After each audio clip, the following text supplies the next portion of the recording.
فلما ذهب عن ابراہیم الروع، جب ابراہیم کا خوف جاتا رہا، وجاءت البشرا، اور یہ بشارت پہنچ گئی، ان کے لیے خوشی کی بات تھی کہ اب سارہ کے ہاں بھی اللہ تعالیٰ بیٹا عطا کرے گا۔ یجادلنا فی قوم لوط، اب اس نے جھگڑنا شروع کر دیا ہم سے قوم لوط کے بارے میں۔ یہ مجادلہ جو ہے یہ تورات میں بڑی تفصیل سے آیا ہے کہ دیکھو تم جو جا رہے ہو، اگر اس شہر کے اندر، ان بستیوں کے اندر 50 آدمی بھی راست باز ہوں گے تو کیا کرو گے؟ کیا پھر بھی ہلاک کر دو گے؟ فرشتوں نے کہا نہیں، 50 آدمی وہاں ہوئے،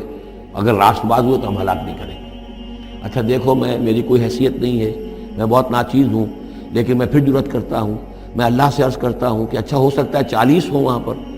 تو پھر اچھا 40 بھی ہوئے تو پھر ہم ان کو بھی پھر چھوڑ دیں گے، بستیوں کے پر عذاب نہیں آئے گا۔ ہوتے ہوتے 5 پہ آ گئے، جس پہ کہ آخر میں کہا گیا کہ اے ابراہیم چھوڑو اب اس بات کو، اب یہ تمہارے رب کا فیصلہ آ چکا۔ وہاں ایک بھی نہیں ہے، تم 5 کی بات کر رہے ہو۔ وہاں تو سوائے حضرت لوط علیہ السلام کے خود اور ان کی 2 بیٹیوں کے اور کوئی بھی نہیں تھا کہ جو ان شہروں میں سے بچا ہو۔ تو یجادلنا فی قوم لوط، اب وہ قوم لوط کے بارے میں ہم سے جھگڑنے لگے، یعنی کیونکہ وہ حلیم الطبع تھے، طبیعت میں نرمی تھی، وہی جو حضور کی طبیعت میں بھی تھی، حضرت ابوبکر کی طبیعت میں بھی تھی، اس وجہ سے انہوں نے کہا کہ عذاب سے بچنے کی کوئی شکل ہو سکے۔ ان ابراہیم لحلیم اواہ منیب، 3 الفاظ جمع کر دیے گئے۔ یقیناً ابراہیم بہت ہی حلیم بھی تھا، بہت ہی نرم دل تھا، اور بہت ہی اللہ کی جناب میں رجوع کرنے والا تھا۔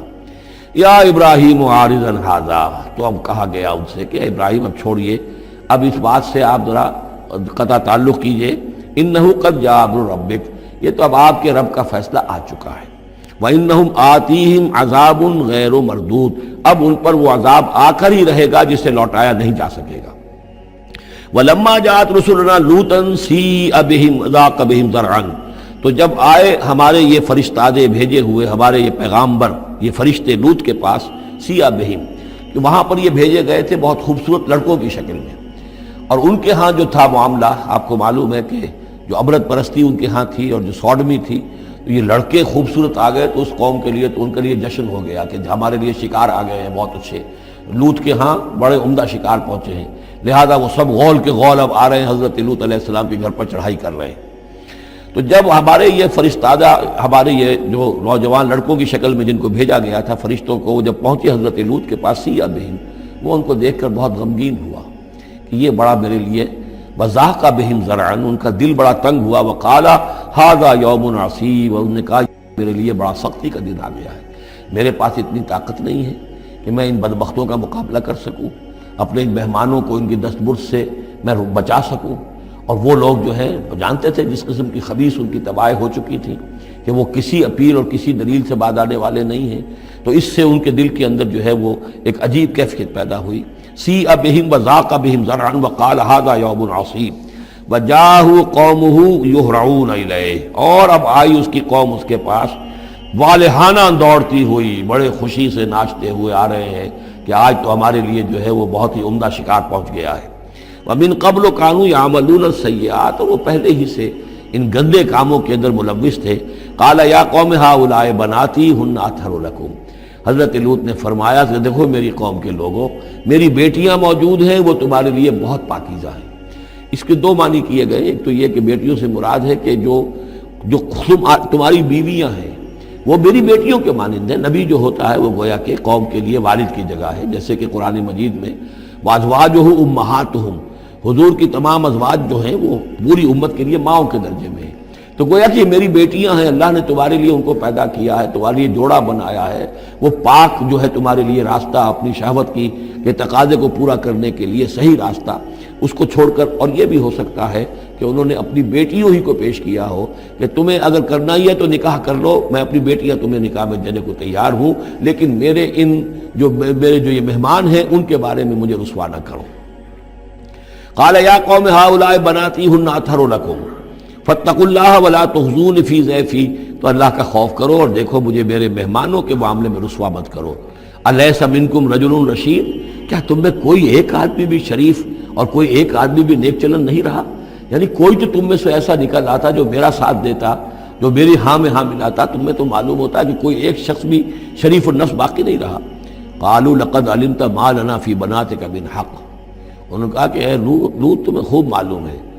تمہاری بیٹیوں پر ہمارا کوئی حق نہیں ہے۔ اس سے معلوم ہوتا ہے وہ دوسری ہی بات ہی زیادہ راجح ہے وَإِنَّكَ لَتَعْلَمُ مَا نُرِيدُ، اور تم خوب جانتے جو ہم چاہتے ہیں، یعنی باتیں مت بناؤ، ہماری توجہ جو ہے ادھر ادھر لے جانے کی کوشش نہ کرو، تم جانتے ہو ہم جو چاہتے ہیں، جس کے لیے ہم حاضر ہوئے ہیں، جس کے لیے ہم پہنچے ہیں۔ قَالَ لَوْ أَنَّ لِي بِكُمْ قُوَّةً، انہوں نے کہا کاش کہ میرے پاس تمہارے مقابلے کے لیے کوئی طاقت ہوتی، او آوی الی رکن شدید، یا وہ کوئی قلعہ ایسا ہوتا جس میں مضبوط میں جا کر پناہ لے لیتا اور تم سے اپنے آپ کو اور اپنے مہمانوں کو بچا لیتا۔ یہاں ہے اصل میں حضور صلی اللہ علیہ وسلم کی ایک حدیث میں الفاظ آئے ہیں، یرحم اللہ لوطا لقد کان یاوی الی رکن شدید، اللہ تعالیٰ رحم فرمائے لوط پر، وہ ایک مضبوط قلعے میں تھے، اللہ تعالیٰ کی حفاظت تو انہیں حاصل تھی، لیکن یہ کہ اس وقت جو صورت بن گئی تھی ان کے لیے، جیسے جب جادوگروں نے جو اپنے انچھر پھینکے تھے اور وہ بھی بن گئے تھے فرعون کے دربار میں، وہ بھی شکل اختیار کر لی تھی انہوں نے سانپوں کی، تو حضرت موسیٰ پر بھی وقتی طور پر خوف طاری ہو گیا تھا۔ تو بدبنائے طب بشری خوف کا ہو جانا یہ کوئی نبوت کی عصمت کے منافی نہیں ہے۔ تو یہاں پر بھی اللہ تعالیٰ کی حفاظت تھی، اور جیسا کہ آیا فرشتوں نے پھر ذرا سا ایک ہاتھ ہلایا اور سب کے سب اندھے ہو گئے، وہ اس طرح کا معاملہ تفاصیل تورات میں ہے۔ قال لو ان لی بکم، لیکن جو حسرت کی کیفیت تھی اور جس طرح ضیق میں ان کی جان اس وقت آئی تھی، اس کا تصور کیجئے، کاش کہ میرے پاس تمہارے مقابلے کے لیے طاقت ہوتی، او آوی الی رکن شدید، یا کوئی ایسا ہوتا مضبوط مستحکم قلعہ جس میں جا کر میں پناہ لے لیتا۔ قالوا یا لوط انا رسول ربک، ان فرشتوں نے کہا اے لوط گھبرائیں نہیں، ہم آپ کے رب کے پیغامبر ہیں، بھیجے ہوئے ہیں، لن یصلوا الیک، یہ آپ تک پہنچ ہی نہیں پائیں گے، آپ کو کوئی گردن نہیں پہنچا سکیں گے، آپ بالکل اطمینان رکھیں۔ فَأَسْرِ بِأَهْلِكَ بِقِطْعٍ مِّنَ اللَّيْلِ، اور بھی رات کا ایک حصہ جو باقی ہے اس میں آپ اپنے اہل کو لے کر، اپنے گھر والوں کو لے کر نکل جائیے اس بستی سے۔ وَلَا يَلْتَفِتْ مِنْكُمْ أَحَدٌ، اور کوئی بھی آپ میں سے پیچھے نہ دیکھے، پیچھے توجہ نہ کرے، پیچھے کی طرف کوئی خیال نہ آئے کہ ہمارے دوست تھے اور ہمارے یہ تھے اور ہمارے عزیز تھے، إِلَّا امْرَأَتَكَ، اور آپ کی بیوی بھی ساتھ نہیں جائے گی، وہ بھی یہیں رہے گی۔ یہ دو بیویاں ہیں جلیل القدر پیغمبروں کی، جن کا ذکر پھر آئے گا بڑی وضاحت کے ساتھ سورہ تحریم میں۔ ایک حضرت نوح علیہ السلام کی بیوی اور ایک حضرت لوط کی بیوی، کہ یہ اگرچہ کہ کانتا تحت عبدین من عبادنا صالحین فخانتاہما فلم یغنیا عنہما من اللہ شیئا، اگرچہ وہ ہمارے دو بہت ہی نیک اور بہت ہی برگزیدہ بندوں کے تحت تھیں، ان کے گھروں میں آباد تھیں، لیکن یہ کہ انہوں نے خیانت کی، اور اس کے نتیجے میں یہ ہے کہ پھر وہ اللہ تعالیٰ کے عذاب سے ان کے شوہر انہیں بچا نہیں سکے، نہ حضرت نوح بچا سکے اپنی اس بیوی کو اور نہ حضرت لوط بچا سکے اپنی اس بیوی کو۔ الا امرأتک، سوائے آپ کی بیوی کے، انہ مصیبھا ما اصابہم، اس کے اوپر تو وہی مصیبت آ کر رہنی ہے جو ان سب پر آنی ہے۔ ان موعدہم الصبح، اور دیکھیے ان کے وعدے کا وقت صبح کا ہے، صبح کو وہ عذاب آ جائے گا۔ الیس الصبح بقریب، کیا صبح قریب نہیں ہے؟ یعنی اب جلدی کیجئے، اب آپ فوری طور پر یہاں سے اپنی بچیوں کو لے کر نکل جائیے۔ فلما جاء امرنا جعلنا عالیہا سافلہا، جب ہمارا حکم آ پہنچا ہم نے اس کے اونچے کو نیچا کر دیا، یعنی کسی بستی کو تلپٹ کیا جائے تو چھت نیچے ہو جائے گی اور جو بنیادیں اوپر آ جائیں گی، عالیہا سافلہا، الٹ کر رکھ دیا بستیوں کو۔ وامطرنا علیہا حجارۃ من سجیل، اور مزید ان کے اوپر ہم نے بارش برسائی کنکروں کی، پتھروں کی،